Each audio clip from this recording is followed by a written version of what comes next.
శ్రీరామ జయ రామ జయ జయ రామ. వారణాసి క్షేత్రం నుంచి ఈరోజు మంచి మాట.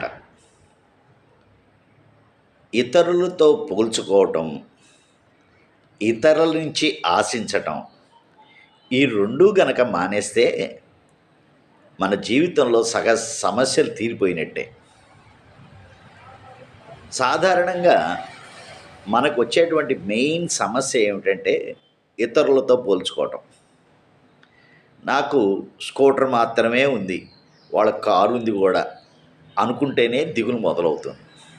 లేదా వాళ్ళకి 2 కార్లు ఉన్నాయి, నాకు ఒకే కారు ఉన్నది అని అనుకున్న దిగులు మొదలవుతూ ఉంటుంది. అలా ఇతరులతో పోల్చుకోవటం. నా తోటి వాళ్ళందరూ అమెరికా వెళ్ళిపోయారు, నేను ఇక్కడ ఇండియాలోనే జాబ్ చేసుకుంటున్నాను. ఇట్లాంటి దిగుళ్ళన్నీ పెట్టుకుంటేనే ఇట్లాంటివన్నీ కూడా మనం ఇతరులతో